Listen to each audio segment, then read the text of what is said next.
हरे कृष्णा, राधे राधे। पद्म पुराण में भी बताया गया, माघ मास का वर्णन करते हुए बताया गया है कि मनुष्य को पूजा करने से इतना पुण्य प्राप्त नहीं होता जितना कि माघ स्नान करने से। अपने पापों का नाश करने के लिए तो भगवान श्री हरि की प्रीति पाने के लिए प्रत्येक मनुष्य को माघ स्नान जरूर करना चाहिए। माघ मास का 13वां अध्याय मुख्य रूप से पुण्य, दान और महिमा और उसके फल पर केंद्रित है, जिसमें सूत जी, शौनक आदि ऋषियों को एक वैश्य पुत्र विकुंडल को की कथा सुनाते हैं, जिसमें अपना पुण्य अपने भाई को देकर उसे नरक से मुक्त कराया था। यह कथा सुनने पढ़ने वाले को 1000 गोदान के बराबर फल मिलता है। यह अध्याय माघ स्नान के साथ किए गए दान पुण्य के महत्व को भी दर्शाता है, जैसे अन्न, जल और ईंधन का दान, जिसमें यम के दुख नहीं देखने पड़ते तथा सभी पापों का नाश होता है। कल हमने माघ मास माध्यम अध्याय 12 में एकादशी तिथि की महिमा तथा अन्नदान, तिलदान के तथा और जब जब तप मंत्र के बारे में जाना था। अब आगे की कथा माघ मास माध्यम अध्याय 13 में सुनते हैं। अब श्री गणेश जी महाराज और अपने गुरुदेव को याद करते हुए माघ मास माध्यम अध्याय 13 को सुनते हैं। शुरू करते हैं। विकुंडल कहने लगा कि तुम्हारे वचनों से मेरा चित्त अति प्रसन्न हुआ है, क्योंकि सज्जनों के वचन सदैव गंगा जल के सदृश पापों का नाश करने वाले होते हैं। उपकार करना तथा मीठा बोलना सज्जनों का स्वभाव ही होता है, जैसे अमृत मंडल चंद्रमा को भी ठंडा कर देता है। अब कृपया करके यह बतलाइए कि किस प्रकार मेरे भाई का नरक से उद्धार हो सकता है। तब दूत कुछ देर ज्ञान दृष्टि से विचार करके मित्रता रूपी रस्से से बंधा हुआ बोला कि हे वैसे, यदि तुम अपने भाई के लिए स्वर्ग की कामना करते हो तो जल्दी ही अपने 8 जन्म के पुण्य फल को अपने उसके निर्मित अर्पण कर दो।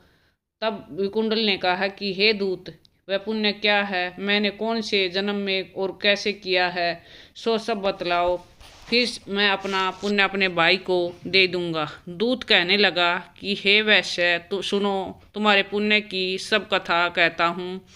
पूर्व जन्म में मधुवन में शाल्की नाम का ऋषि था।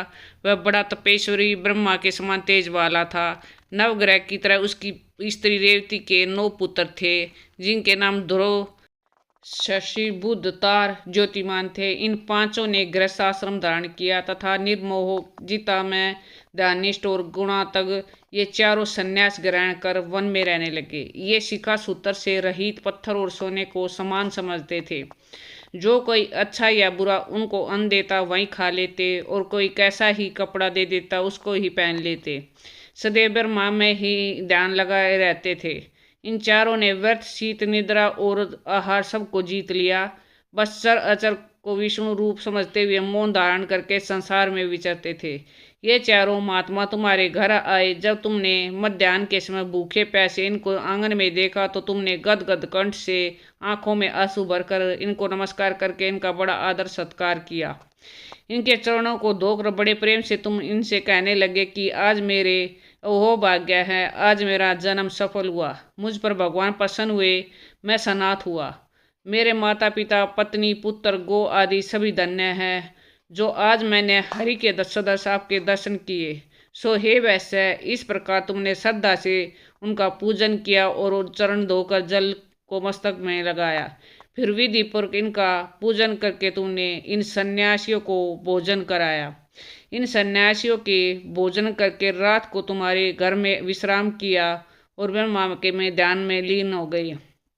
इन सन्यासियों के सत्कार से जो पुण्य तुमको मिला सो मैं भी कहने में असमर्थ हूँ, क्योंकि सब भूतों में प्राणी श्रेष्ठ है। प्राणियों में बुद्धि वाले और बुद्धि वालों में मनुष्य, मनुष्यों में ब्राह्मण और विद्वानों में पुण्यात्मा और पुण्यात्मा में ब्रह्म ज्ञानी सर्वश्रेष्ठ है। ऐसी संगति से बड़े बड़े पाप नष्ट हो जाते हैं। यह पुण्य तुमने अपने पहले 8वें जन्म में किया था। सो यदि तुम अपने भाई को नरक से मुक्त कराना चाहते हो तो यह पुण्य दे दो। सो दूत के ऐसे वाक्य सुनकर उसने प्रसन्न से अपना पुण्य अपने भाई को कुंडल को दे दिया और वह नरक से मुक्त हो गया और दोनों भाई देवताओं से पूजित किए गए सब दूत तब दूत अपने स्थान को चला गया। इस प्रकार वैश्य के पुत्र विकंडल ने अपना पुण्य देकर अपने भाई को नरक की यातना से छुड़वाया। सो हे राजन, जो कोई इस इतिहास को पढ़ता या सुनता है वह 1000 गोदान का फल प्राप्त करता है। इसी के साथ माघ मास माध्यम अध्याय 13वां समाप्त होता है।